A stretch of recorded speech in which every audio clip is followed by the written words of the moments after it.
What's up, everyone? Welcome back. Welcome back after 4 long weeks of absolutely nothing. Nothing. The Chinese Grand Prix should have been there for some reason. It has not been there. It will be there next year. That is kind of confirmed. But we're coming back to one of the best Grand Prix in the calendar. Yes, it is a street race track. And usually street race tracks do not have a lot of interesting stuff happening, right? But for some reason, this Grand Prix, the Azerbaijan Grand Prix, has this unique thing that something happens every year that makes the race to be shaken, right? We have different winners every single year. You can see Charles Leclerc dominating and retiring. We saw Lance Stroll scoring some points with one of the worst Williams possible. Not scoring points, scoring a podium, actually. But anyway, let's get to the usual business with this, right? Quick news. What has happened during this time? Well, I think one of the main stories that is gonna be on the news these days is gonna be this. Franz Tost looks like he's gonna be retiring from F1 as a team principal. He's 69 years old. He says he doesn't see himself in the grid with 70 years old or more, so he might be leaving his place after 17 years in the place. Who will be his substitute? Well, the guy you see on the right of the picture, Laurent Mekies, however his name is pronounced, I don't know, might be the one to be hinted to be his main, or the main candidate to take his place, right? Ferrari is seeing how many people are leaving. We saw Binotto leaving, we saw Mekies leaving, other people as well. There's the kind of an exodus in Ferrari, right? Looks like he will be the one appointed as team principal. He's not a team principal. He hasn't been. However, we have seen a new tendency of engineers taking places of team principals, right? We saw Andrea Stella in McLaren. We saw Vowles in Williams, right? Coming from Mercedes. Now we could see Mekies there. Who knows? Anyway. Shorter endurance zone in the main straight in Azerbaijan. It was already shortened last year by, I think it was 300 meters, something like this. This year it will be 100 meters shorter. Drivers say this kind of makes no point, no big difference by 100 meters. An F1 car, 100 meters is nothing, especially at the speeds that I come to in the main straight in Baku, right? But anyway, it looks like this year, for some reason, the FIA, the F1, whoever, is deciding to shake up a little bit the DRS zones, play with it to see the result can be changed or not. We saw Baku is going to be doing this, and he's going to be joining Bahrain, Saudi Arabia, Australia, and the next changes are coming in Miami as well. I don't know if this is coming from criticism that is coming from some people that says that the DRS is kind of deleting the competition of the F1, right? If you're behind 1 second and you have this DRS, it kind of destroys everything. We could see in Australia, for example, Pierre Gasly, who was kind of slower than the Ferrari of Carlos Sainz, right? He was hanging there because there were 4 DRS zones in Australia. With the Alpine, that is slower than the 4 main teams, right?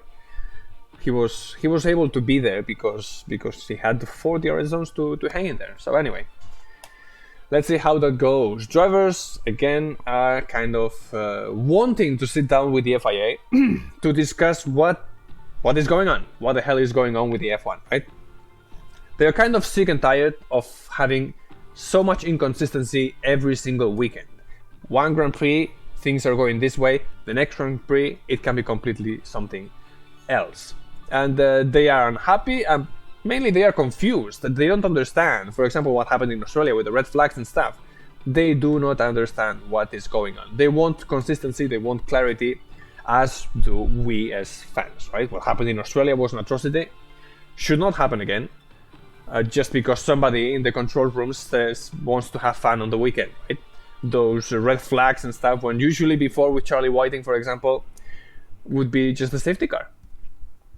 So many red flags. They are kind of making it the American style, right? Every time something happens, they stop the race, they regroup everyone, and have fun.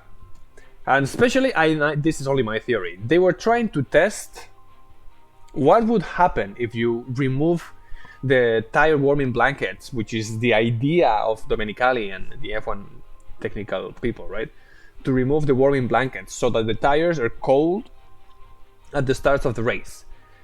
What would happen? Well, we saw what happened. Drivers going off in the first corner, accidents, people getting penalties and complaining and crying about it. Is this what they want? Crashes, people making mistakes so people can have fun, or they want to see a race? Well, that remains to be decided. LED tires. We can see something interesting here. I think this was from the McLaren car that they were trying in 2021 or 20, something like this, to put some LEDs on the tire to display some information, as McLaren team again has done with putting some dynamic LEDs on their car, right, to display the Google logo, if I'm not mistaken. So the F1 was considering to put this into the tires, so they can perhaps remove this stupid white stuff from the tire and put the information of the tire compound, for example, on the tire. I don't know if it was going to be something like this, perhaps a little bit different, displaying the amount of laps that they have. I don't know. They could display any information they want, right? The F1 people have been discussing this with the LED companies to see what could be done, and basically it's whatever you want. As long as you can put LEDs and it works, it's all just a matter of programming the display stuff. This was supposed to be introduced in 2024, which is next year, but apparently so far it's on hold because all the F1 teams are already struggling with the weight, right? With new tires and new car stuff.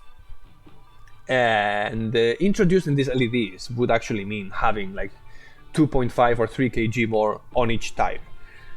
I think it's 2.5, something like this in the front tires, 3 kg in the rear tire. With teams struggling for weight, adding like 3, 6 and another 5, it's 11 kg more in the car, which in F1 is a lot. When these teams have been reducing paint on the car to try to save some grams, right?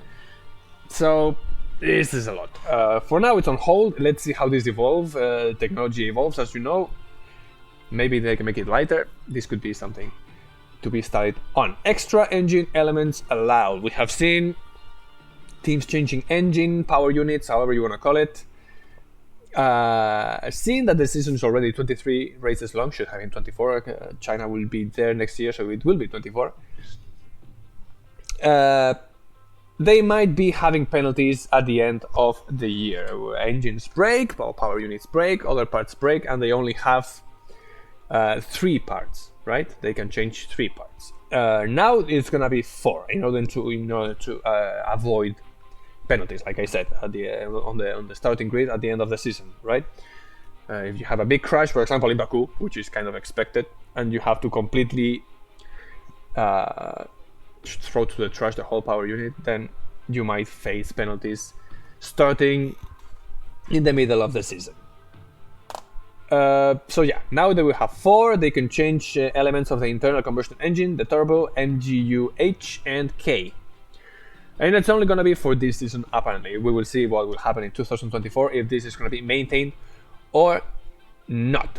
However, we already saw some drivers getting penalties, like Charles Leclerc, for changing energy store control electronic units, right? This will not be changed. This will remain 2 as before. So, bad luck for Ferrari. Exclusions in cost cap, and this is coming especially from one specific part. The FIA is studying to introduce some exclusions on the cost cap. We know that driver salaries, for example, among other stuff, are not included in the cost cap. But if, for example, like Williams they want to do some stuff on their factories because they have been outdated or whatever, these things are inside the cost cap. So the FIA is studying to see if they could kind of introduce some changes into the cost cap, exclude some elements of the factory, as long as it goes for the sustainability purpose, which this opens a gray area of what can be a sustainability, right? The reason why Williams is asking this is because they think they have fallen behind. Their factory is kind of really outdated, and they need to make a big investment to try to keep up with the other teams, right? Is this sustainable? or with the sustainability purpose, I don't know. But they have been asking for some elements of the factory to be excluded from the cost cap so they can invest on it. Not only them, of course, the rest of the teams as well, but they need to catch up to try to modernize their factory. We spoke about Franz Tost leaving, and this is another guy. Helmut Marko, which by the way is kind of 80 years old already, kind of close to 80 years old, is also considering to leave for different reasons from Tost. He has been in charge of the junior program for many, many years of the Red Bull team, right? He was very close to Dieter Mateschitz, and we know that he passed away already. And looks like he's not very happy with the new person in charge of this thing, which would be Oliver Minzlaff. He's not close and actually doesn't look like he's understanding or doesn't share the points of view that this man has. So he would be considering to finally retire and enjoy his retirement in his house in Austria or wherever he lives, right? And this also comes with some rumors quite not so long ago, hinting that Sebastian Vettel was thinking to join Red Bull in some kind of consulting, something like this, to the team, right? This, many people linked it with the retirement of this man. If this man retires, perhaps Sebastian Vettel could be interested in joining the team in forming new candidates for drivers, right? Who better to judge a driver than a driver? Of course, he would have a completely different approach for the brutality and the destructive, pressuring way of Helmut Marko. But who knows? Maybe it could be a new goal for Sebastian Vettel. Of course, Vettel is more focused in other areas of his life. He prefers the sustainability and stuff. Is F1 representing that? I will make another episode of the debate room about that very soon. But who knows? Who knows? But it would be good to have Sebastian Vettel back on track. So, let's talk about the Baku race. This is the layout. We have DRS zones, only 2 DRS zones in Baku. There's no space for any more, right? And you can see the detection zone and the speed trap. Oh no, sorry. Oh yeah, this is the DRS. Sorry, yes. The detection zone is more or less the same as always. Before, the DRS maybe would be opened somewhere here. Now, as you can see, it's very late on the straight line. This one remains the same, and as you can see, 3 detection timing zones, right? Not very complicated racetrack, except for this part, which is extremely narrow because there is some castle or something here. So, anyway, weather for the weekend looks like it's gonna be sunny all weekend long. Temperatures, you can see 21 degrees on maximum temperature on Friday, which would be more or less when the qualifying for the Sunday race. Remember that the whole thing has been changed for this weekend. On Friday, you will have the FP1 as usual, and then you will have the qualifying for the Sunday race. FP2 have been removed completely from the calendar, from the schedule. At least it's what they are trying for this weekend only, because they have the sprint race. And then on Saturday, you will have something like it's like a second weekend, right? You will have the sprint race, but instead of counting for the Sunday race, it's isolated from the whole weekend. You will have instead of the FP3, you will have the qualifying for the sprint race, and then you will have the sprint race. Why? Well, because they want the drivers to take risks. Of course, they want to see accidents and everything. Baku, I don't know if it's the best place to try this, because, as I mentioned before, things happen to shake the race. Perhaps that's what they are looking for, right? To make it interesting. Of course, this is going to cost a lot of money for the teams, but anyway. They isolated the weekend after speaking with the drivers, and perhaps maybe they did some consulting, voting with the viewers to see what was the best option, and they are trying this concept, something I already spoke about before, and I think is the only way to try to make the sprint race work. Something that MotoGP is already doing, by the way. They are isolating the sprint race from the weekend, right? You have the qualifying for the sprint race, and you have the qualifying for the race. 2 different races, nothing is affected one, or they are not affecting one another. So this is what there is for this weekend. And sprint shootout and sprint, you see it, 24 races. 24 degrees Celsius, of course, Fahrenheit. You can calculate it yourself. Chances of rain 20%, which means no chances of rain so far. 25. This is more or less the time of the race, so you are expecting to have 25 degrees around the time of the race. Kind of hot, right? The tires, you can see here, C3, C4, and C5. And if I am not mistaken, this being a street racetrack, I know I should have displayed this before, but because, sorry, nope, here. Looks like the place where I used to get information from is changed the format, which is f1.com, by the way. But anyway, I can tell you, like being a street racetrack and not having very high-speed corners and stuff, lots of 90-degree angles, like most of the street racetracks. The traction is very important here, so is the braking, especially seeing that the Baku is a very high-speed racetrack. Braking and traction are very important here. Not having high-speed corners means the lateral stress on the tires is not going to be very high. Make sure it's going to be quite low, right? Track evolution, it's a street race like I mentioned, so it's going to be evolving a lot during the weekend, which means that lap times will get faster and faster. More than like perhaps you would see in a permanent racetrack, like the lap times will evolve a lot during the weekend. The asphalt grip, as being a characteristic of every single street racetrack, is very low. Asphalt abrasion also very low, and downforce, as I mentioned, no high-speed corners, lots of 90-degree angles, so downforce very low as well. Especially considering that on the main straight you will need a lot of speed. So let's go to the predictions. I will have to make two predictions for this weekend because we have the sprint and the Sunday race. But anyway, I think the result is going to be the same. There is something interesting about this racetrack. As I mentioned, so far, we don't have the same winner anytime. Every single Baku race is a different driver. Nobody repeated. So will Max Verstappen or Sergio Perez change the story, or Lewis Hamilton actually? I think those are the only drivers that can change the stuff, right? We will see. So for the sprint race, I think this is kind of clear. Red Bull is kind of ahead of everybody, and especially considering that their car is really good in straight lines.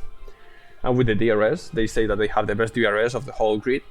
I think Red Bull has the best chances of winning the whole weekend, right? The sprint pole position, the sprint race, and perhaps we will see it on the next one. So I think from the sprint race, I will go against the tradition that there are many accidents, and I will say that this year things might stay the same. So I will say that the Red Bull duo are gonna be 1 and 2.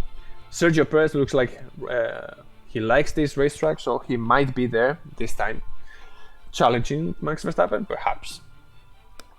I would say Leclerc is going to be there with Russell, Alonso, Hamilton, Stroll, Sainz, Ocon, and the very fast Williams on straight lines of Alexander Albon. I think Williams could be the surprise on this weekend, as it has been in many seasons before this one.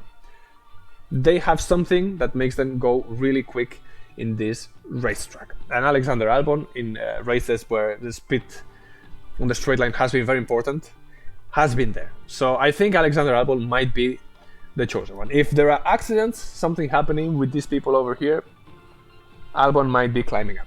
A podium? I don't think so. To be honest, I really don't think so. And anyway, for the Sunday race, I think Max Verstappen is going to be making the pole position again and victory. And I think the first two positions should not be changing a lot unless you have safety cars, which there should be. But anyway, and then I will say Hamilton, Alonso, Leclerc, Russell, Stroll, Sainz, Albon. Again, P9, I put it in front now. Seeing that the Alpines have some difficulties. And I think Alpine with that Renault engine has never been the most powerful of the rivals, right? So perhaps are not going to be there. And like I mentioned, the straight line spin of Alexander Albon is something to be considered on. So I will put in there.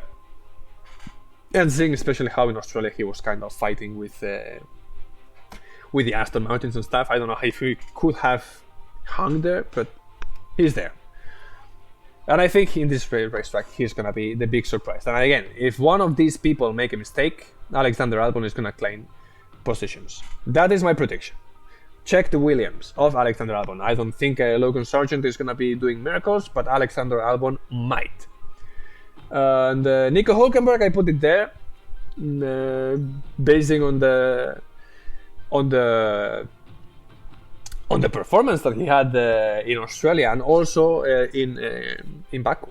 Sorry, in Baku, in Jeddah.